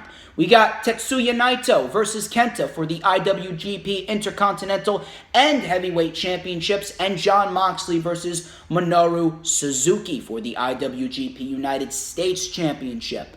Tetsuya Naito, I saw his meteoric rise, and I saw him win both championships. I saw a few matches from Wrestle Kingdom. I loved the Texas Death Match with Lance Archer and Jon Moxley. I loved Will Ospreay and Takahashi. I may just have to watch these 2 matches. I am not too familiar with Minoru Suzuki. I heard he's great at what he does. I love what Jon Moxley's been doing in New Japan Pro Wrestling and AEW. So I may just have to watch this. Kenta, I fucking love what Kenta did at the end of New Japan Pro Wrestling's Wrestle Kingdom. Kenta became the most hated man in New Japan Pro Wrestling. And you know some Kenta and Tetsuya Naito, this should be a very interesting match to see. I would love to see how Kenta favors against Tetsuya Naito in the main event for both championships. As noted, Billy Gunn and his son Austin, they competed in a tag team match against Shawn Spears and Preston Vance on AEW Dark in the Jacksonville Daily Place. The match did not air on AEW Dark this past Tuesday because it was reportedly never scheduled to air at all. Dave Meltzer and Ryan Satin both reported that the match was merely a tryout match, and the Gun Club will be back in action on AEW Dark this Tuesday coming up against Shawn Spears and the Librarian Peter Avalon. Austin Gunn has also recently signed with All Elite Wrestling, so this match was never scheduled to air at all. Instead, this match was merely a tryout match, and now Billy Gunn is going to team with his son Austin Gunn against Shawn Spears and Peter Avalon. Very interested to see what Austin Gunn is all about. I have not seen Austin Gunn wrestle yet. I have not heard anything about Austin Gunn, but we're going to see what happens as far as that goes.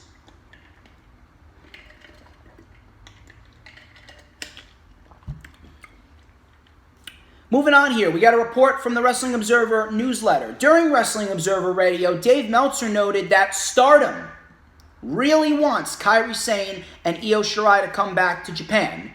It is said that they want to make them a very lucrative offer in order to leave WWE. Now, there were reports not too long ago, I believe it was a few weeks or a few months ago, that Kairi Sane was actually interested in leaving WWE, not because she was unhappy, but she wanted to try other things. She wanted to experiment. And I can't fault her for that. She's 31 years old. She got a lot of time left. She wants to try other things, so why get on her back for wanting to try new things? However, I have not really heard any stories recently about Kairi Sane wanting to leave WWE to try other things. I will definitely keep you guys updated on if we do get any news and rumors about Kairi Sane possibly leaving. But right now, it seems as though the flames have been fanned and the rumors have cooled down about Kairi Sane wanting to leave WWE. Io Shirai, that's a bit of a different story because Io Shirai is actually engaged to New Japan Pro Wrestling star Evil. And Meltzer noted that she is currently unhappy not because of her booking, but because she is so far away from her fiancé. I can't blame Io Shirai there. Long-distance relationships, I can't do long-distance relationships. I don't know how some people do long-distance relationships. I'm actually very impressed with Io Shirai that she's been able to handle this long-distance relationship with her fiancé, Evil. If so, that could very well be the deciding factor for Io Shirai leaving WWE to go to Stardom, which I will not falter at. She's not necessarily unhappy with her position. She wants to be with her fiancé. There's been reports going around that WWE wants to move her up to the main roster. That could very well happen too. If so, so be it. But for me, Io Shirai being on the main roster scares me. Now, realistically speaking, she doesn't need to go up to the main roster. Realistically speaking, Io Shirai is the correct woman to take the title off of Rhea Ripley at TakeOver Tampa. Io Shirai versus Rhea Ripley at TakeOver Tampa is the biggest money match that you could do for WrestleMania weekend and TakeOver Tampa. So if you want to go that route, you definitely can. They could very well give Io Shirai the NXT Women's Championship in order to stay. And then we could possibly get Io Shirai and Candice LeRae at TakeOver Boston, SummerSlam weekend. I don't know. We'll have to wait and see how that plays out. But if there is going to be one person leaving, I would go with Io Shirai. Because again, I can't do long-distance relationship. I feel for Io Shirai. I know that Io Shirai wants to be happy and she wants to be with her fiancé. So if she wants to be with her fiancé, she's going to do whatever she wants to be with her fiancé. She's going to move back over to Japan, be with Stardom. But I will definitely keep you guys updated on what's going on there. WWE is reportedly very confident that the Revival will be staying in WWE with the new contracts being offered. The Oh You Didn't Know podcast is reporting that the tag team are worth around $1 million a year put together and that WWE's latest offer is very appealing. And I quote, according to a source, WWE offered the Revival another new contract in the ballpark of several months ago, and it included a lighter schedule in what was described as a hell of an offer, end quote. Yeah, WWE would like to think that the Revival are signing. They like to think that everything is all sunshine and rainbows. They like to think that it is highly likely that the Revival is signing a new deal. How many times is this? This is like the fourth time. This is the fourth time that the Revival have been offered a contract, and this is the fourth time we're talking about the Revival here on the Lightning Flash Update, and this is the fourth time the Revival has been the talk of the wrestling community, that they could be staying, they could not be staying. The Revival have been offered 3 contracts already. Each of them came with tag team title reigns. We started at the beginning of the year with the Raw tag team title reign, and the Revival, they refused to sign. Then we got another one in the summer, and the Revival refused to sign. Then the Revival was given the SmackDown Live tag team titles at Clash of Champions, and the Revival still didn't sign. This isn't about championships and money. The Revival know what the WWE is all about. The WWE doesn't care about the Revival. They only care about them now because we got All Elite Wrestling here. It's all influenced off of the fear of All Elite Wrestling. Nothing more and nothing less.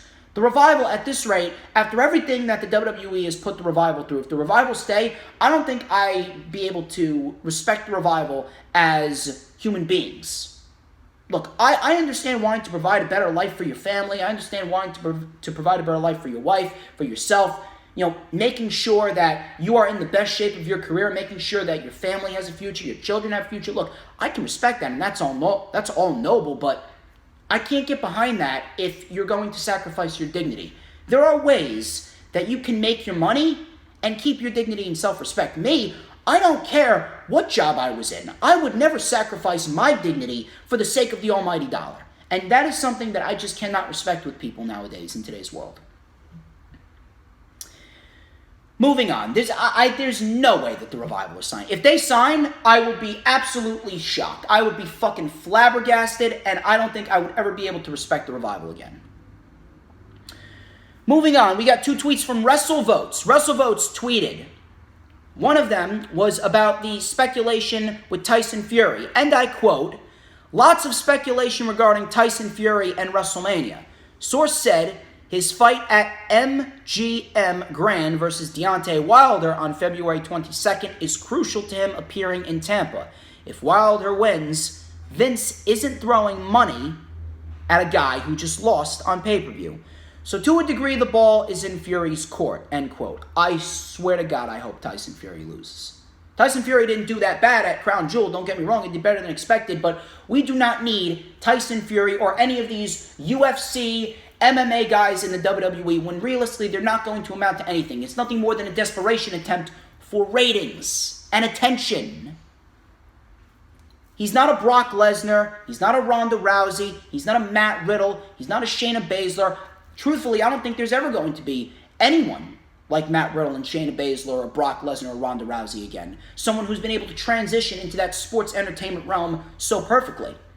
We don't need Tyson Fury on WrestleMania. And if Tyson Fury's on WrestleMania, I might as well not even review WrestleMania. Because one of my New Year's resolutions is I'm actually going to try and get the Rewind to be a bit more frequent. I'm going to try and get the Rewind to be a bit more frequent, especially when I start college on the 23rd. But if Tyson Fury's on WrestleMania, I don't think I'm going to review the show. I really don't. WrestleVotes tweeted after Monday Night Raw, I believe it was on Tuesday, if I'm not mistaken. I believe this tweet was on Tuesday, and I quote, "Source says WWE is doing this Lesnar in the Rumble angle as a way to set up Brock's Mania matchup, which could signal it's against someone from SmackDown or NXT, as Heyman mentioned a few times. Last night opens up a world of possibilities," end quote. I don't mind it. Anyone but Cain Velasquez and Tyson Fury. Anyone but Cain Velasquez and Tyson Fury. I would be okay with anyone facing off against Lesnar as long as it's not Cain Velasquez and Tyson Fury. Realistically speaking, it could be someone like Kevin Owens. It could be someone like Kevin Owens. It could be someone like Matt Riddle, but I don't think WWE is going to go that route. Could be someone like a Drew McIntyre, especially after everything that Drew McIntyre's been through. I wouldn't mind seeing Drew McIntyre and Brock Lesnar at WrestleMania because, again, this needs to result in something. All the momentum that Drew McIntyre has built up, it needs to result in something. It can't just stay there. But anyway, we'll see how that plays out. I don't really have too much to say about that because now I have a lot to fucking say about Miss Becky Lynch. So here's what I'm going to do. I'm going to take a nice sip of my ice water. I'm about to make a lot of people salty. Becky Lynch made a comment in a recent interview about her performance in main event matches. She stated, and I quote, "A million guys have had terrible main event matches, but if I have a subpar main event, the question comes up of whether women should be main eventing." End quote. So right then and there, she comes off like a misinformed idiot. Right then and there. Trying to play the sexism card. Trying to gain all this sympathy from the internet wrestling community because they're going to be so up in arms because Becky Lynch is calling out sexism. Becky, have you ever stopped to think why the people are saying that the women should not be main eventing the shows as we speak? Does it have anything to do with you? Does it have anything to do with Charlotte? Does it have anything to do with Sasha or Bayley or Asuka or the Kabuki Warriors? Hell, does it have anything to do with Alexa Bliss? Does it have anything to do with Lacey Evans? No. This issue of women main eventing the shows has nothing to do with any of the women specifically, and it has nothing to do with sexism. Please, I swear to God, I am sick and fucking tired of these people pulling the racism card, pulling the sexism card, when they fail to acknowledge the issue at hand. Did you ever stop and think why people were saying that the women shouldn't be main eventing? Maybe it's because the women's divisions on Raw and SmackDown are in the most shitty fucking states that they have been since the Divas era? Since the era when we had Nikki Bella as Divas champion for 300 fucking days. I want you to take a look at what happened back during the end of 2018 and the beginning of 2019, when we had that booming period for women's wrestling, and women's wrestling was a focal point on main roster television. I'm going to drop something that many of you already know, and many of you need to get through your thick fucking skulls. Vince McMahon never cared about women's wrestling. Vince McMahon never cared about women's wrestling. The only reason why women's wrestling was a focal point at the end of 2018 to the beginning of 2019 is because every time Vince McMahon looked at Ronda Rousey, he saw these huge dollar signs and he thought to himself, you know what? I think I'm going to push Ronda Rousey, make her the face of the women's division, and push a few other people like Becky and Asuka and Charlotte and Bayley, and make it seem like I care about women's wrestling just so I can make a quick buck. Vince McMahon merely pushed women's wrestling because Ronda Rousey was there. Ronda Rousey was a notable name, and he thought he could make quick money by pushing Ronda Rousey and pushing this agenda of equality and women's wrestling just for the sake of doing it. Doesn't mean he cared. Vince McMahon never cared. If Vince McMahon cared, then what we got at the end of 2018 and the beginning of 2019 would have continued after WrestleMania. But no. Vince McMahon seemingly gave up on women's wrestling after the WrestleMania main event, which wasn't even that good. And I feel as though he just wanted to get that main event over with, and that main event just completely flopped by the end of it. But you take a look at the period between the end of 2018 and the beginning of 2019, then you take a look at the women's division now. What was the major differences between the women's divisions then and now? Hell, let's go back to TLC 2018. Let's go back to TLC 2018 and the main event between Becky, Charlotte, and Asuka. TLC match. And then let's take a look at the women's tag team title TLC match between the Kabuki Warriors, Charlotte Flair, and Becky Lynch. What were the main differences between those two matches? There was three.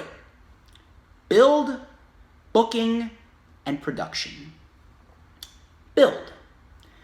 You take a look at the build that match had back in 2018. And the build of all those three women, the meteoric rise of Becky Lynch. Charlotte Flair, self-explanatory about how Charlotte Flair is this this larger-than-life individual and the heel character that she was playing back then. Becky Lynch turning on Charlotte Flair, developing this stone-cold Steve Austin-like attitude. The matches that she had with Charlotte Flair. You take a look at Asuka and the crowd just wanting Asuka to gain more opportunities, wanting better for Asuka. The build towards that TLC match was great. Everyone was invested in all three of those women going into that match. Take a look at the booking. The booking of the women's division back then was leagues ahead of anything that we see on Raw and SmackDown right now. I'm not saying it was perfect, but what we saw back then was excellent for what it was. And what we saw back then was some excellent booking where women's wrestling was the centerpiece of attention. And again, it was all because of Ronda Rousey, because Vince McMahon saw these dollar signs whenever he looked at Miss Rousey. Then you take a look at the production. Look at how that match was produced. The women were legitimately told, go out there and just raise hell. They were let off the chain. The women like Asuka and Becky and Ronda and Charlotte and Sasha and Bayley, they were let off the chain. Let off the chain, allowed to go out there and wrestle. Do what they do best. And you know what we got? We got a great fucking main event that was probably one of the best matches of the year. Not just for the women or the main roster, but one of the best matches of the year, with Asuka walking away as SmackDown Live Women's Champion. You take a look at the build and the booking and the production of that match versus the TLC match that we saw at TLC just a month ago, and you take a look at the build of all four of those women, how the Kabuki Warriors have just been made to look like everyone else, losing non-title matches. Charlotte doesn't even feel special, teetering on the edge of face and heel. Becky has been fucking ruined ever since that feud with Lacey Evans, completely fucking ruined her character and killed her Raw Women's Championship reign. You take a look at the booking of the women's division and the booking of those four women, and no one gave a shit to begin with, so they had to rely on the match quality in order to get everyone over in the end. And on top of that, the production of that match was among the worst that I think I've ever seen. Whoever produced that match needs to be terminated immediately. WWE has a certain style of producing their matches. And you know, some people can benefit from it. Some people, they fail from it. The production of WWE's matches and the state in which WWE just handcuffs some people, it honestly breaks a match. It could honestly make or break a career. It could make or break a superstar. And in this case, the production of that match at TLC, hell, the production of the match at Survivor Series between Shayna Baszler, Bayley, and Becky Lynch broke that match. It was boring. It was terrible. The production of a match, it's so crucial that you have absolutely no idea. It's so crucial you have no idea. And it's not just a match. It's not just a feud. It's not just a superstar. It's the entire fucking division.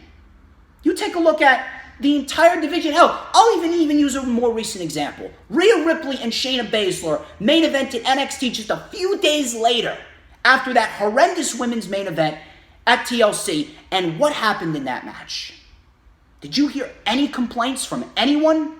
Did you see any tweets, any negative tweets from anyone scrolling through the timeline about that match? I didn't. Why? Look at the build of those two women. You had Rhea Ripley, the hot, hungry new challenger coming in. Someone that Shayna's never faced before. You had Shayna Baszler being built up to be the most dominant NXT women's champion since Asuka.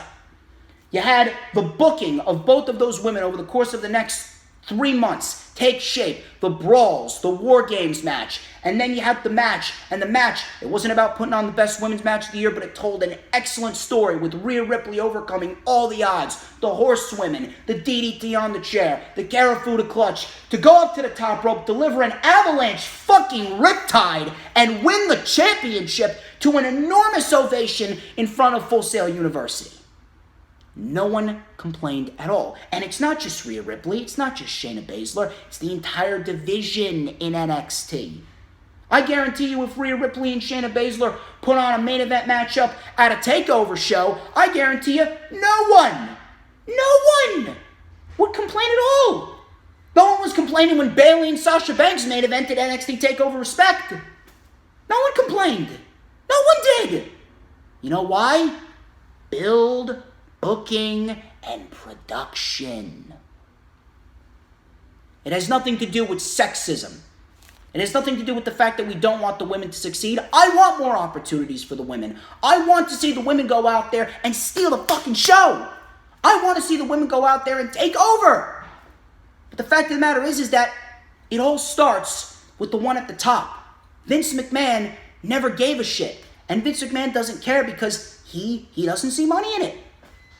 And that's the main reason. That's the main reason why all of this is happening. It has nothing to do with the women. It has nothing to do with sexism. It has nothing to do with people don't want women to have these opportunities. It has to do with the fact that the women's division is in such a shitty state across both Raw and SmackDown that whenever they're out there, the majority of people don't give a shit. I don't give a shit. Outside of the 4 Horsewomen and the Kabuki Warriors, who is there legitimately on the roster that we can invest our time in? Now, there's a lot of talented women on the roster. Ruby Riott could be coming back. We got Naomi. We got Natalya. We got Ember Moon when she comes back. Nikki Cross is good. Sonya Deville has really come along. You got the talent there, but the build, the booking, and the production of all these women and the entire division as a whole is just jack shit. And now here you have Becky Lynch coming out here, implying that this is a sexist issue, meanwhile failing to address the actual problem. How about instead of begging for sympathy from the social justice warriors out there, how about you address the problem at its source? You're the man, right? You're the man. How about you grow a pair of balls, go up to Vince McMahon and say, hey boss, this division sucks. We need better build, booking, and production ASAP. Not in those exact words, but I mean, come on. Come on. You are one of the biggest stars in the company right now. Who's to say that Vince is definitely going to pull everything out from under you if you speak your mind? Nobody has the fucking balls. Or if you're a woman, no one has the fucking tits to go up to Vince McMahon and say something. Address the problem at its source instead of coming out with this stereotypical, politically correct sexism bullshit just to draw a reaction from all the social justice warriors and these fucking idiots in the community saying, oh my God, it's so true. Everyone in the wrestling community is such a sexist pig. I swear to God, Becky Lynch is slowly treading in that line. She's slowly treading across the line into that territory that Seth Rollins was in before he had to turn heel. And I'm telling you, shit like this, if this keeps up, and Becky Lynch keeps on being booked like she's being booked on main roster television right now, this is going to make people want to see Asuka 2 belts even more. And if Asuka doesn't win, this is going to make people want to see Becky lose the title to Shayna even more. And Becky may have no choice but to turn heel. Use your fucking head, Becky. Use your fucking head. Until the women's division is being booked, built, and properly produced, no main events for the women. No main events for the women. It's nothing to do with sexism. It has nothing to do with you. It has nothing to do with any specific women. It has to do with Vince McMahon not giving a shit about women's wrestling to begin with. Vince McMahon doesn't give a shit about anything unless he sees money in it. This is nothing new here. I feel like I've been repeating this for the last God knows how many years. It's going to be 3 fucking years that I'm going to be doing this YouTube shit in July. But yet some people still don't get it.